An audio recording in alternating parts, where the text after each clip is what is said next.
Bonjour mesdames et messieurs, merci d'être à l'écoute de la fréquence communautaire, celle de Kananga 24. Et dans peu de minutes, vous aurez droit à votre nouvelle édition du journal parlé sur Kananga 24, votre chaîne de proximité. Il est 12h30 à Kananga. Dans Sacré de vos nouvelles, avec à la présentation André Katenengala-Mouloumé. Bonjour André. Bonjour Karel, bonjour également aux auditrices et auditeurs de la radio Kananga 24. Bienvenue à ce journal dont voici le principal titre.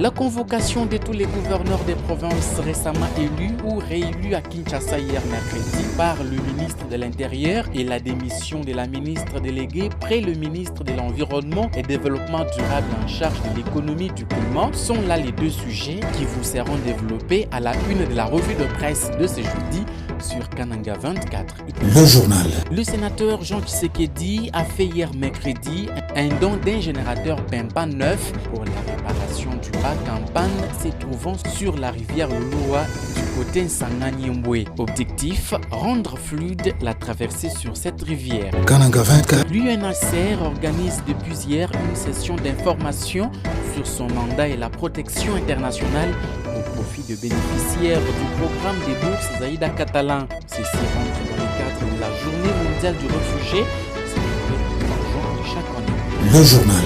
En invité du journal, vous suivrez démission de la ministre déléguée près le ministre de l'Environnement et Développement durable. Un analyste politique du Cassé central pense que cette démission serait peut-être la décision du président de la République pour permettre à la province du Maniema d'avoir un représentant dans ses gouvernements. Samin Toumba est à suivre en extrait et en invité du journal. Monsieur le journaliste, il est évident que nous sommes sur la scène politique. La politique en soi a ses réalités. La démission précipitée de Madame la ministre chargée des questions environnementales nous amène à une certaine réflexion qui est purement politique. Ce serait parce que la province de Maniema posait le problème de n'avoir pas eu un poste ministériel dans ce gouvernement. Et les informations sportives seront également dès la partie. Tels sont les principaux titres de cette session de vos nouvelles. Messieurs et dames, restez branchés sur votre chaîne car les détails c'est sous peu. Kananga 24. 24 heures sur 24.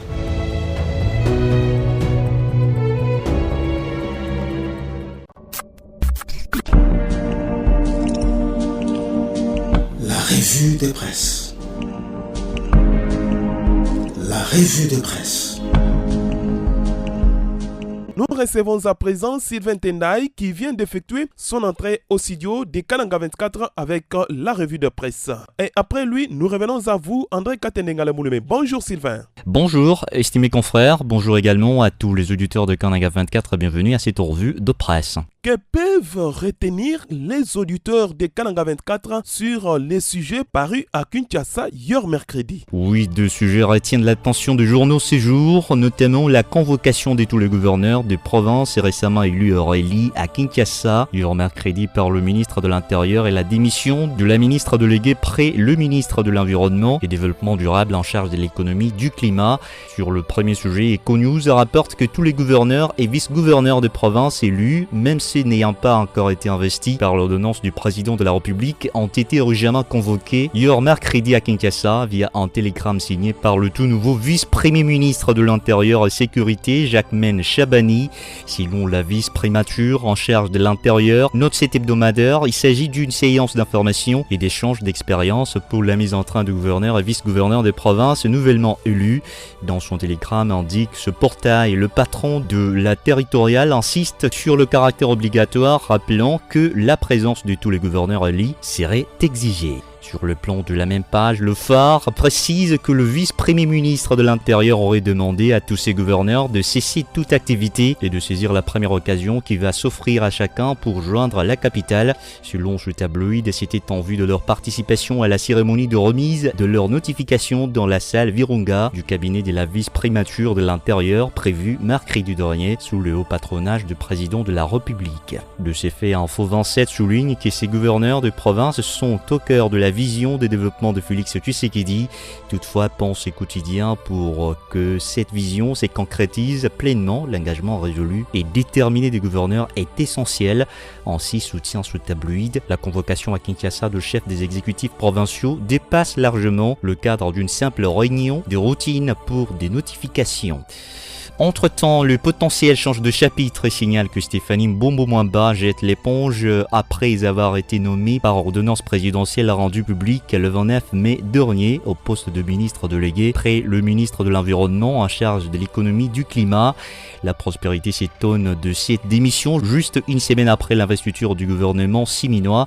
Selon un communiqué de la primature, écrit ses quotidiens, la chef du gouvernement a aussitôt informé le président de la République Félix Tshisekedi qui en a pris acte. Ce portail souligne qu'avant d'être nommé au sein de l'équipe siminois, Stéphanie Mbombo a été membre du cabinet du chef de l'État en tant qu'envoyé spécial du président de la République pour la nouvelle économie du climat. Pour sa part, Congo Nouveau qui rappelle qu'au lendemain de l'investiture du gouvernement siminois, le 12 juin courant, Stéphanie Mbombo avait démarré ses nouvelles fonctions sur un chapeau de roue. Elle s'était rendue à Brazzaville, en République du Congo, pour apporter un message du président Félix Tshisekedi à son homologue congolais Denis Sassou Nguesso, fait savoir cet hebdomadaire. Terminons ce journal de journaux avec congopresse.com qui rapporte Félix-Antoine Tshisekedi Tshilombo attendu à Lubumbashi ce jeudi. Selon ce quotidien, après sa participation à l'investiture de son homologue sud-africain Cyril Ramaphosa, élu pour un second mandat de 5 ans, le président de la République Félix Tshisekedi attendu à Lubumbashi, dans la province du Haut-Katanga. Selon la cellule de communication du gouvernorat de la province du Haut-Katanga, le président de la République sera ce jeudi 20 juin 2024 à la place de la gare, lieu choisi pour la manifestation. Signalons que depuis sa réélection à la magistrature suprême, c'est pour la première fois que le chef de l'État Félix-Antoine Tshisekedi Tshilombo va visiter la province du Haut-Katanga. Pour ce faire, le gouverneur de province Jackie Aboula a réuni le membre de l'Union sacrée pour la mise en place d'une grande mobilisation pour l'accueil du chef de l'État. Mesdames et messieurs, tout pour cette revue de presse. Merci à toutes et à tous de l'avoir suivi. Merci à toi, confrère Sylvain Tendai, de cette brillante présentation de la revue de presse sur Kananga 24. Je reviens à toi, André Katenengala Mouloumé, cette fois-ci avec le développement de la page locale. Quelques jours seulement après l'annonce de son implication dans la réparation du bac en panne se trouvant sur la rivière Loulou en Sanganyumbwe pour rendre fluide la traversée sur cette rivière, le sénateur Jean Tshisekedi Kabasele a enfin lié sa parole à l'acte. Le générateur Pimpan 9, par lui promis, est arrivé à Kananga accompagné d'une équipe des ingénieurs venus de Kinshasa pour les débuts des travaux de réparation du Dubac, travaux confirmés pour ce jeudi. Satisfait de l'accomplissement de cette promesse, les usagers de cette voie n'ont pas manqué des mots pour encourager l'auteur de cette bienfaisance et se sont exprimés tour à tour en ces termes. Suivons-les qui s'expriment au micro de Christian Bouibou-Kassa.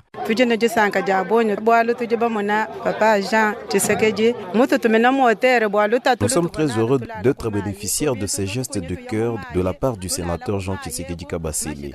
Par manque d'activité de ce bac sur Lou en Sanganyumbwe, nous avons traversé des moments difficiles, surtout nous les cultivatrices.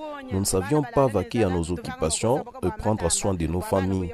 Et à ce jour, lorsque nous apprenons que le sénateur Jean Tshisekedi a pris en charge la réparation de ce bac, nous ne pouvons qu'implorer de bénédictions divines à son égard, que tout ce qu'il entreprendra aille de l'avant afin qu'il continue à penser pour le bien-être de nos contrées. Nous lui demandons également d'arranger la route de Tshilumba jusqu'à la rivière Loulou pour permettre que le bus fréquente ces tronçons afin qu'on nous facilite aussi la circulation.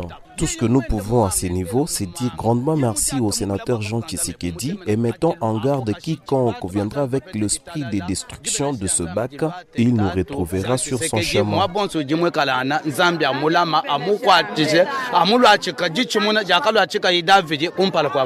John Badibanga, directeur provincial de l'Office des routes, explique comment ces travaux pourront se dérouler sur place. Il est au micro de Christian Bouibou-Kassa. Je m'avais d'abord félicité le sénateur Jean Tshisekedi qui a songé quand même aux fils et aux filles de la province du Kasaï central. Les besoins qu'il vient de résoudre, c'est un besoin qui est pour le pays. Je l'encourage, que Dieu le très haut les garde parce qu'il a songé quand même à résoudre un grand problème. Nous avons passé un temps où les bacs ne flottaient pas, ne faisaient pas le trafic à cause de viétistes moteurs qui étaient là-bas.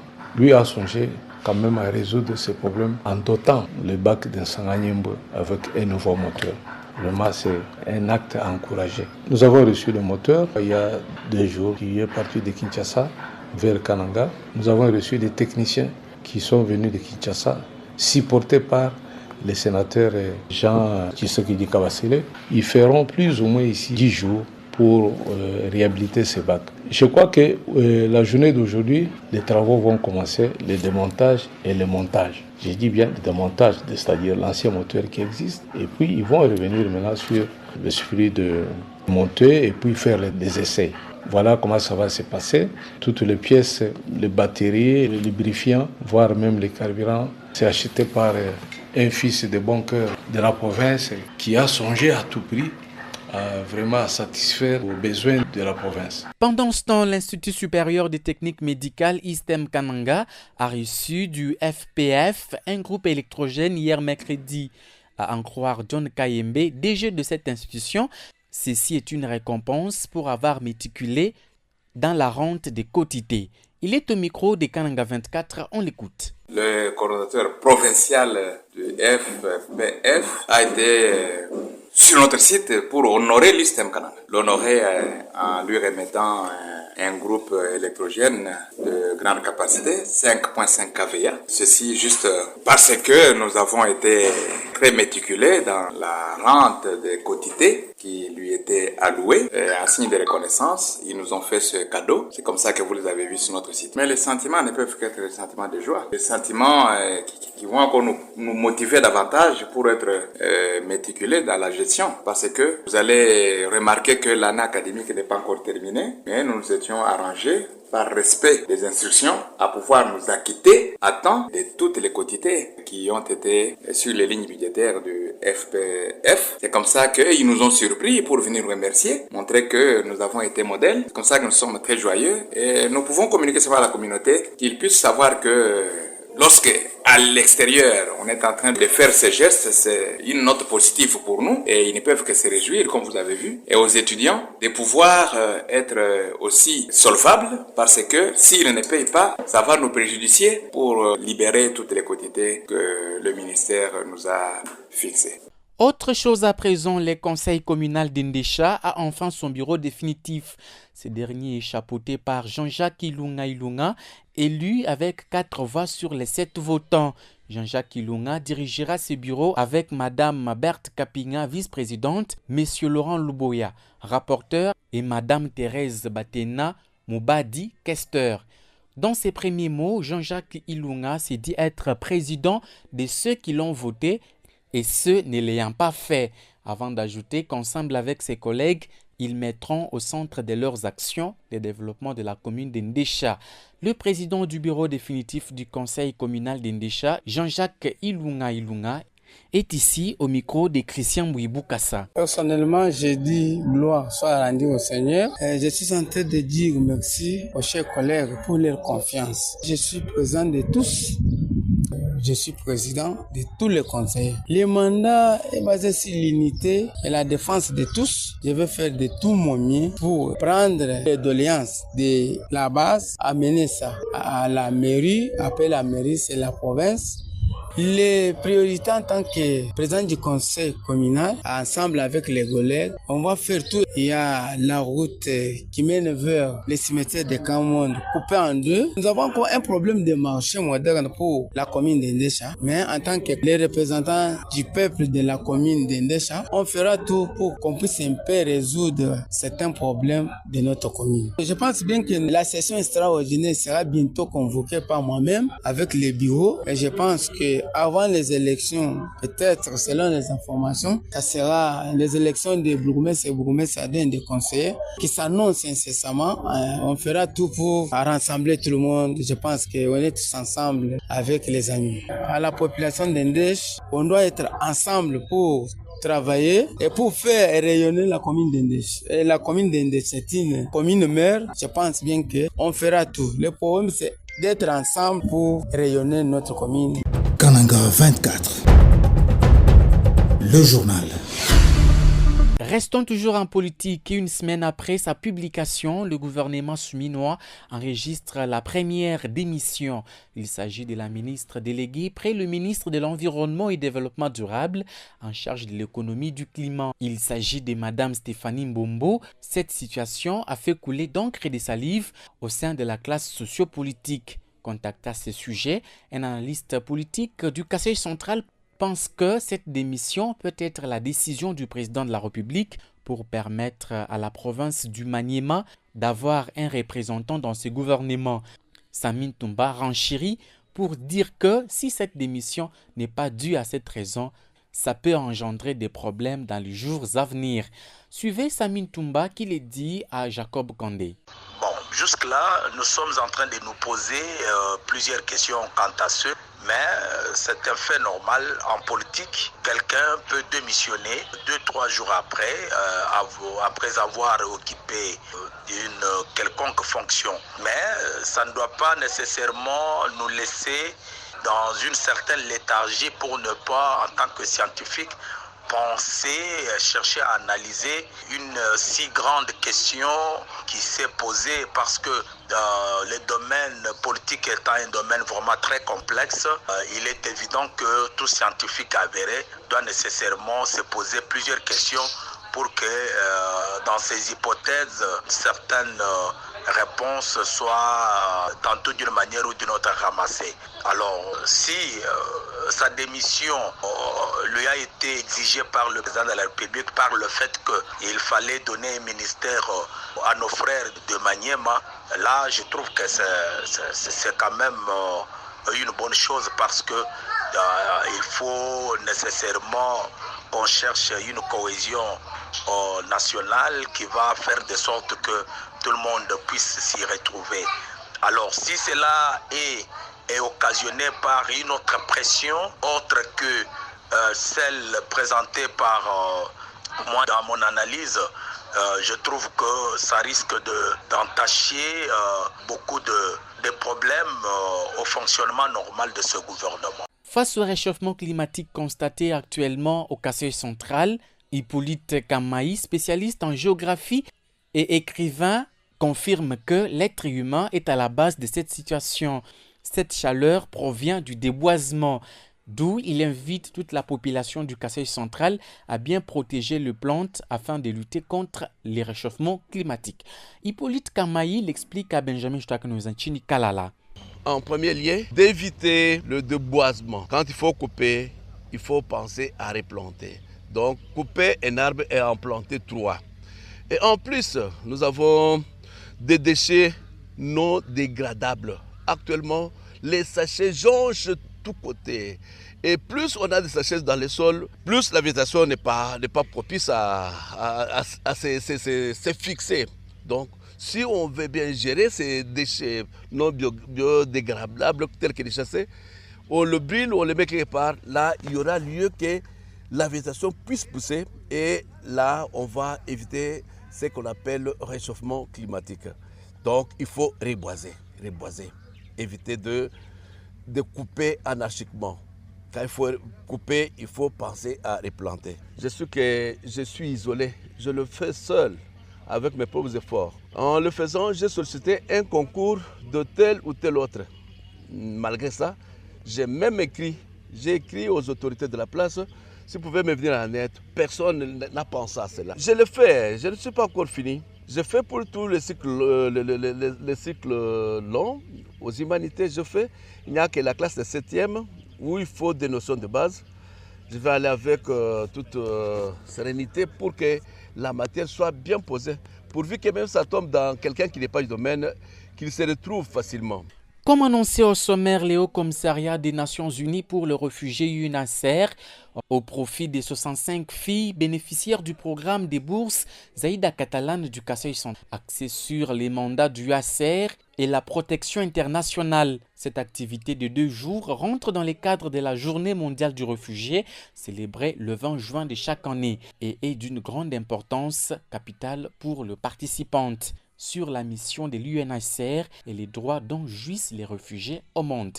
Elle le dit au micro d'Eric Chipamba. Moi, personnellement, j'ai beaucoup aimé parce que j'ai eu beaucoup à apprendre durant cette séance. J'ai appris beaucoup de choses, non seulement sur l'UNHCR, j'ai aussi appris des choses sur la communauté kanangaise, pourquoi pas mondiale. Je trouve que cette séance a été vraiment bénéfique. Moi, déjà, j'ai béni beaucoup Dieu de nous avoir envoyé cette communauté parce que ça répond beaucoup à nos besoins. Moi particulièrement, je bénéficie beaucoup de l'UNHCR et je demande vraiment à Dieu de les bénir abondamment. Je crois que le projet évolue vraiment parce qu'on apprend beaucoup avec l'UNHCR. Ce n'est pas seulement parce qu'il nous prend en charge ou quoi que ce soit, non, mais on nous apprend aussi à être trop cultivés, on nous apprend à être de filles indépendantes, on nous apprend à être de filles vraiment bosseuses. Célébration hier mercredi 19 juin 2024 de la Journée internationale pour l'élimination de la violence sexuelle en temps de conflit à Kananga au Kasaï central. L'ONG Femmes main dans la main pour le développement intégral a mené une sensibilisation au site de la villagisation de Chilumba dans la commune de Katoka. 50 personnes, femmes et hommes, ont pris part à cette activité organisée par FMDI en présence de la division provinciale du genre famille et enfants amenée par sa chef Madame Chantal Ndaye. S'adressant à l'assistance, la patronne du genre au Kasaï central a invité les femmes à faire preuve de créativité pour leur autonomisation et de dénoncer tout cas de violence sexuelle et celle basée sur le genre pour un référencement approprié. Chantal Ndaye Moulumba leur a demandé de redoubler d'efforts autour d'un esprit d'équipe afin de développer les initiatives qui leur sont opportunes. Pour sa part, la directrice générale des FMDI, qui dit avoir célébré cette journée avec le membre du site de villagisation de Chilumba, a indiqué que ceci rentre dans le cadre du projet Mécanisme de prévention et l'amélioration des qualités des réponses aux cas de violence basées sur le genre dans les provinces du Kasaï et Kasaï central, appuyé par l'UNHCR. Je vous prie d'écouter Madame Nathalie Kambala-Loussé, directrice générale des Femmes main dans la main pour le développement intégral. Le 19 juin de chaque année, l'humanité tout entière célèbre la Journée internationale de l'élimination de violences sexuelles en temps de conflit. Voilà pourquoi FMDI a organisé aujourd'hui une sensibilisation de plus de 50 femmes et quelques hommes dans le site de villagisation de Chilumba, commune de Katoka, sur leur droit d'être protégées aussi, dénoncer tout cas de violences sexuelles et celles basées sur le genre dont elles sont souvent victimes, mais avec un accent particulier sur le circuit de référencement, aussi le mécanisme de signalement. Cette activité s'inscrit dans le cadre de la mise en œuvre d'un projet appuyé par le ACR sous le mécanisme de prévention et aussi amélioration de la qualité de réponse aux cas de violence basée sur le genre. Parmi ces femmes, vous savez qu'il y a aussi celles qui bénéficient déjà d'un programme EMAP qui est pratiquement la masculinité positive depuis le mois d'avril dernier. Et le choix de cette cible était motivé par le fait que ces femmes sont victimes de conflits. Elles étaient contraintes de se déplacer avant de regagner leurs fiefs respectifs désespérés. C'est aussi une occasion de rassurer tout le monde qu'il y a encore de l'espoir. Et ce projet tombe à point nommé et vise à les transformer en actrices et acteurs de changement et de la paix dans leur milieu respectif. Merci encore au ACR, merci à la division du genre qui nous a accompagnés et le point focal de la base de données qui ont insisté sur le mécanisme de dénonciation et aussi le circuit de référencement. Je pense que nous allons retourner encore dans les jours à venir pour voir savoir comment nous allons organiser les femmes de Chilumba en équipe d'alerte de cas de violence sexuelle et celles basées sur le genre, parce qu'on a déjà beaucoup de cas qui ont été identifiés. Et puis l'Association des jeunes pour le développement et la paix, AJ2P Kassai Central, a procédé le mardi dernier au lancement du projet d'appui institutionnel financé par le Fonds de femmes pour la paix et action humanitaire Women's Peace and Humanitarian Fund à travers ONU Femmes. La cérémonie a eu lieu au siège provincial de l'AJ2P sous la houlette de la chef des divisions provinciales du genre, famille et enfants. On écoute à cet effet David Panoumwamba, coordonnateur provincial de l'AJ2P ONG, qui revient sur les biens fondés de ces projets dans ses propos recueillis par Kananga 24. L'appui institutionnel consiste à doter les équipements des bureaux ainsi que les matériels des bureaux pour l'organisation, la prise en charge des personnels, la prise en charge du siège social en termes de garantie ou en termes de frais de loyer, et aussi doter l'organisation, les moyens de transport, et enfin organiser les différentes formations avec les personnels de l'organisation pour renforcer leurs capacités afin d'atteindre les objectifs que l'organisation s'est assignée, et surtout de faire respecter les droits humains et aussi restaurer la dignité humaine. Le projet est financé par les fonds des femmes pour la paix et action humanitaire à travers ONU Femmes. Il va couvrir les 6 mois en termes d'équipement, de matériel et aussi de formation, de renforcement des capacités des membres du personnel sur l'utilisation des matériels et aussi l'utilisation de certains outils qui vont les aider à mieux accomplir leur mission au sein de notre organisation AJ2P ONG. Merci à toi également, André Katendengala Mouloumé, pour cette présentation de la page locale. Et mesdames et messieurs, nous bouclons cette première partie. La seconde s'ouvre avec l'invité du journal et s'achève par la page sportive. Kananga 24, édition de midi. L'invité du journal.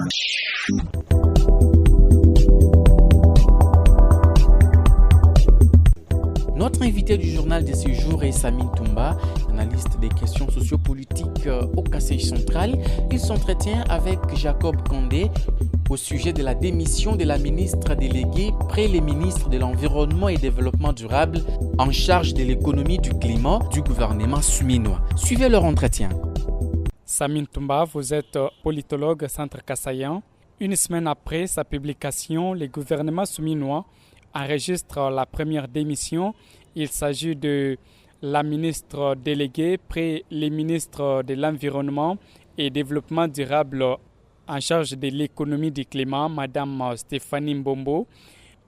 Quelle est votre analyse par rapport à cette situation? Monsieur le journaliste, il est évident que nous sommes sur la scène politique. La politique en soi a ses réalités. La démission précipitée de Madame la ministre chargée des questions environnementales nous amène à une certaine réflexion qui est purement politique. Ce serait parce que la province de Maniema posait le problème de n'avoir pas eu un poste ministériel dans ce gouvernement. Ne serait-ce pas parce que il fallait nécessairement satisfaire tout le monde que la dame ministre a pu démissionner pour accorder aussi la chance à nos frères de Maniema d'occuper aussi un poste. Donc on ne sait pas. Est-ce que ça serait parce que elle a eu des pressions de la part du président parce qu'elle-même était conseillère chargée notamment des questions environnementales et aussi questions liées au climat. Bon, jusque-là, nous sommes en train de nous poser plusieurs questions quant à ce. Mais c'est un fait normal en politique. Quelqu'un peut démissionner 2-3 jours après avoir occupé une quelconque fonction. Mais ça ne doit pas nécessairement nous laisser dans une certaine léthargie pour ne pas, en tant que scientifique, penser, chercher à analyser une si grande question qui s'est posée parce que le domaine politique étant un domaine vraiment très complexe, il est évident que tout scientifique avéré doit nécessairement se poser plusieurs questions pour que dans ces hypothèses, certaines réponses soient tantôt d'une manière ou d'une autre ramassées. Alors, si sa démission lui a été exigée par le président de la République par le fait qu'il fallait donner un ministère à nos frères de Maniema, là, je trouve que c'est quand même une bonne chose parce que il faut nécessairement qu'on cherche une cohésion nationale qui va faire de sorte que tout le monde puisse s'y retrouver. Monsieur Samin Toumba, mais si sa démission ne répond pas à ce que vous avez donné comme analyse, quelle serait peut-être la suite dans ce gouvernement? Alors, si cela est occasionné par une autre pression, autre que celle présentée par moi dans mon analyse, je trouve que ça risque d'entacher beaucoup de problèmes au fonctionnement normal de ce gouvernement. Observons, je pense que nous sommes en politique, nous devons tous observer et la vérité sera connue dans les heures qui suivent. Samin Toumba, je rappelle aux auditeurs que vous êtes politologue, Centre Kassayan. Merci d'avoir répondu à nos questions. Merci. Le sport. Le sport. Place à présent aux informations sportives. Et pour ce faire, je reçois Alfred Frédéric Chibouyou-Soumana. Bonjour Alfred. Bonjour à toi, très cher estimé confrère, amis auditeurs de la radio communautaire Canon 24. À vous également, bonjour. L'actualité sportive de ce jeudi reste dominée par l'Euro 2024. Quelles en sont des nouvelles? Commençons par l'UEFA Euro 2024. 3 matchs sont prévus. 3 matchs sont prévus ce jeudi 20 juin 2024. Tout à l'heure à 15h, Slovénie joue à Serbie. 3 heures plus tard, le Danemark reçoit l'Angleterre. Et à 21h heure de Kazumba, l'Espagne croise l'Italie. Et demain, vendredi 21 juin 2024, 3 matchs seront également au programme. À 15h, Slovaquie recevra l'Ukraine. À 18h, Pologne jouera contre l'Autriche. Et à 21h, le Néerlandais recevront le Français porté par un certain Kylian Mbappé. Précisons que ce sont les matchs de la deuxième journée de cet Euro 2024. Quittons l'UEFA Euro 2024 et parlons des Copa América. Cette compétition de l'Amérique du Sud va démarrer demain vendredi à 2h juste heure de Demba avec la rencontre qui mettra aux prises le champion du monde en titre, l'Argentine bien entendu, contre le Canada. Revenons maintenant sur l'échiquier continental. Vous parlez de la CAN 2025. Les léopards de la République démocratique du Congo sont placés dans le premier chapeau du tirage au sort des éliminatoires de la Coupe d'Afrique des Nations CAN Maroc 2025 prévu le 4 juillet à Johannesburg en Afrique du Sud selon les classements de la FIFA. Le Maroc, le Sénégal, l'Égypte, la Côte d'Ivoire, le Nigeria, la Tunisie, l'Algérie, le Cameroun, le Mali, l'Afrique du Sud, la RDC et le Ghana sont les top 12 de pays africains, a-t-on lu sur les sites de la CAF. La présence des léopards dans le chapeau 1 éviterait aux léopards de croiser toutes ces grandes équipes pendant les éliminatoires de la Coupe d'Afrique. Par contre, ils pourront croiser une des équipes classées dans le chapeau D comme le Cap Vert qui est 65e, le Burkina Faso 67e, la Guinée 77e, la Guinée équatoriale 70e, le Gabon 84e, la Zambie 90e, le Bénin 91e, l'Angola 92e, l'Ouganda 94e, le Mozambique 102e, le Madagascar 103e et le Kenya 107e. Dans le troisième chapeau, on retrouve la Namibie, la Mauritanie, les Congo, la Tanzanie, la Guinée-Bissau, la Libye, le Comore, les Togo, les Soudan, la Sierra Leone, le Malawi et le Centrafrique. Et enfin, le quatrième chapeau composé du Niger, du Zimbabwe, du Rwanda, de la Gambie, du Burundi, de l'Éthiopie, du Botswana, du Lesotho, du Libéria, de l'Eswatini, du Soudan du Sud et du Tchad. La Fédération internationale de football, association FIFA, publie son classement des performances de chaque mois ce jeudi 20 juin depuis son siège de Zurich en Suisse. D'après la mise à jour de ces classements, la République démocratique du Congo a réalisé dernièrement une belle percée face au Sénégal à Dakar et récemment sa victoire devant le Togo à Kinshasa dans le cadre des éliminatoires de la Coupe du Monde 2026. Selon Football Ranking, un site d'analyse sportive, la RDC gagnera 2 places. Elle passe de la 63e à la 61e place dans le monde et en Afrique, elle pourrait intégrer les top 12 dans les prochains classements. Pour un rappel, le tirage au sort du 4 juillet prochain en Afrique du Sud sera constitué de 12 groupes de 4 équipes par groupe pour les éliminatoires en aller et retour et les 2 premières seront qualifiées pour la CAN Maroc 2025.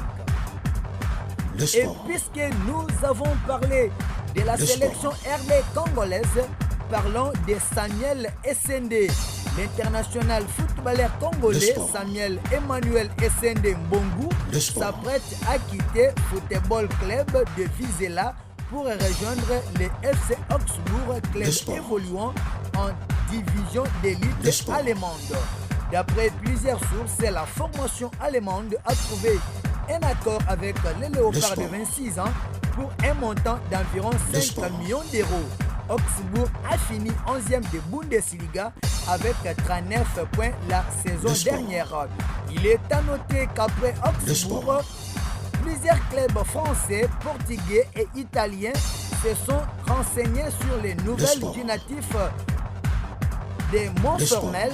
Pour un rappel, Samuel Essende a inscrit 15 buts en 31 matchs disputés sous les couleurs de Vizela en Liga Portugal. Il compte des sélections avec l'équipe nationale de la RDC. Il compte 2 sélections avec l'équipe nationale de la République démocratique du Congo. Et voilà, fidèles auditeurs, l'essentiel de cette intervention sportive sur la radio communautaire Canon 24. Vous êtes le bien-aimé de l'avoir suivi. Je suis le grand maître Alfred Frédéric Tibouetumana. Je vous souhaite à toutes et à tous bonne journée chez vous, accompagné de la radio communautaire Canon 24. Merci à toi, Alfred Frédéric Tibouetumana, de cette brillante présentation de la page sportive. Mesdames et messieurs, par ici, nous bouclons complètement cette édition de vos nouvelles, journal qui a connu la présentation de Passy Diciel Moukeba, Sylvain Tendai et Alfred Frédéric Tibouetumana ont respectivement présenté la revue de presse et les informations sportives. Au microphone, vous avez reconnu la voix de votre humble serviteur Karel Mboutamoudoum Mouanamoulelanfoumou. Je ne peux que vous demander de rester scotché sur la 103.7 MHz car les informations continuent sur Kananga 24 sur le net www.kananga24.com.